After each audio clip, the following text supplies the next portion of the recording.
back to our channel, and today we're going to continue talking about kitchen renovation process. And our topic today we're discussing is, what do you want? So we went over why do you want to do the kitchen renovation in previous, and today we're talking about what. And this is one of my favorite topic, and this is what I love to discuss with customers, because this is the best part of the project, is figuring out what's your wish list. Again, while looking and preparing for your renovation, it's very important to start narrowing down the process of the design and figuring out and saving the pictures and getting the ideas of exactly your favorite ones, your most important ones. Make sure if you're doing it together, both of you are sharing the pictures, sharing the ideas, and all this information, because design process, if it's done for both of you, it's very important both are satisfied and happy with the result. Now, I'm gonna give you some ideas of different kinds of designs. So right now you're looking at the picture of a modern kitchen design.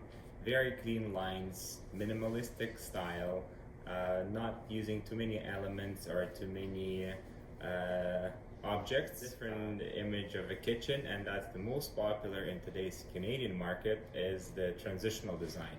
So it's adding some sort of design, door profile, something like you see on this image, and using decorative crown moldings, decorative baseboards, and transitional designs could be playing with colors as well. So a lot of times we are doing the painted white kitchen cabinets and doing a different color island, and adding other elements like decorative hoods, versus the more modern design where it's flat panel doors, either super matte materials or high gloss.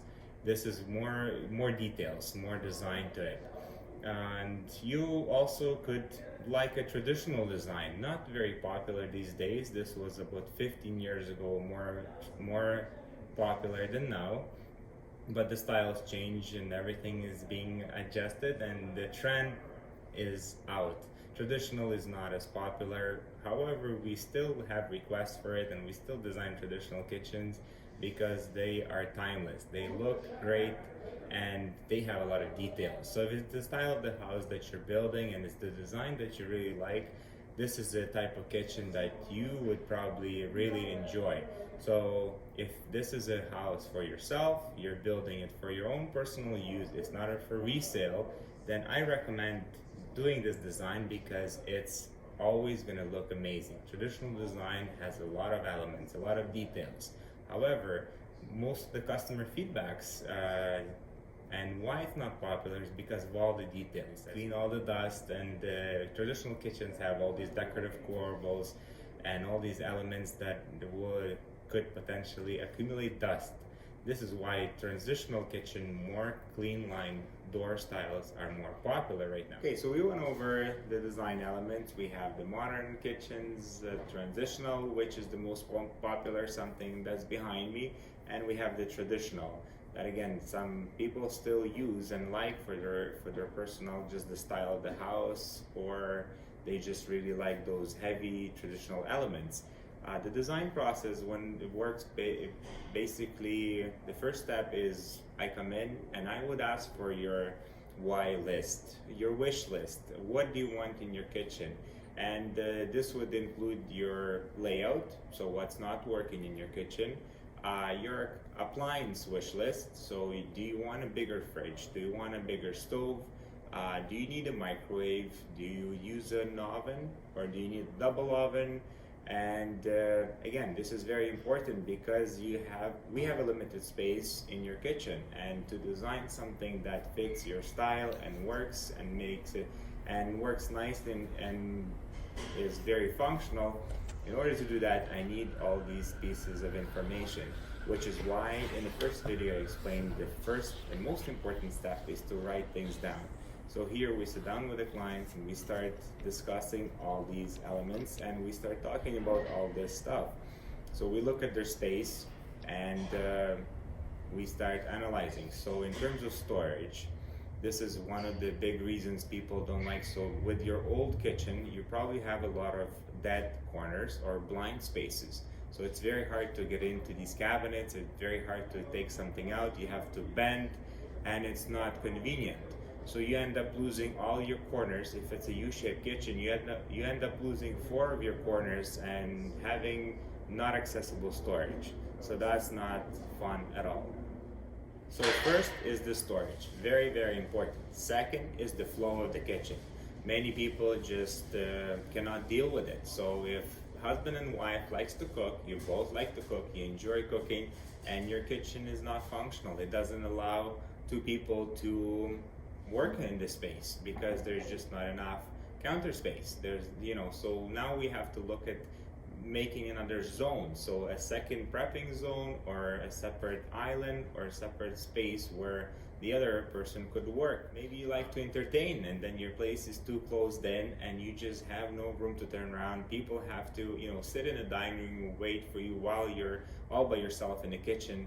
So you want to open those walls up, break everything, and just connect the whole rooms, connect the dining with the kitchen, and make it more entertaining. So while you're cooking and preparing for your guests, you are able to communicate with them and have fun and enjoy your cooking process and enjoy your friends and make this a fun experience. So again, this is looking at all these items that you wrote down from before and just analyzing each one of them. How is it going to affect the overall flow of the house? What do you do the most? Do you bake? Do you cook? Do you fry? Do you use the barbecue outside? How many people usually come over to entertain? Who is using your kitchen? Maybe you're doing a lot of kids parties. Maybe you have older people, so you need to think of the heights of the countertops. For older people, it's not very comfortable to sit at an island which is 36 inches tall. Sometimes you're required to have kind of a table height, so we have to think of maybe adding a 2-level island or other elements, or keeping your kind of small second table in the kitchen and having island is just a quick breakfast. After we discuss your storage, your zones, your flow of the kitchen, and your appliance list, we get into design elements. And again, this is another part of the kitchen. On today's market, there's just thousands of different accessories, all kinds of lifts and automatic lift up doors, and there's just so much different pullouts and dividers and things to make your kitchen more organized. I don't recommend using all of them because sometimes the clients really look at it and they just like how it looks and doesn't necessarily bring any function. We have done that before, which is the reason when I sit down and analyze this with clients, we kind of review this and ask them, is this something that you are going to use, or it's something that you just want to have? If you have a big kitchen, no problem, put whatever you like. You have a lot of storage, you have a lot of cabinets and cupboards, so that's not a problem to put a mechanism that you're never going to use. However, if it's a smaller space, every inch counts, so it's very important to sit down and analyze every inch of your space. This way you can come up with the best functional design. As you see, there's a lot of elements to kitchen renovation, and there's just a lot that we discuss in different meetings. So this is just to give you a starting point, and so you can start doing your research and collecting your data. So you can have a folder and all of this piled up in there, and then you can present it to your designer. This way it makes everybody's life easier and makes your process faster. So I'm just wondering, what is the most important out of this in your kitchen renovation? Are you working on your kitchen layout? Do you want to find out and figure out your working zones? Are you trying to make just an interesting design and that's all you care about? Do you want to open up your kitchen and your space? What's the most important for you? Please comment below, and we would like to see your ideas. Love to hear from you, and thank you very much for watching. If you like this, please give it a thumbs up and subscribe to our channel, and you have a wonderful day.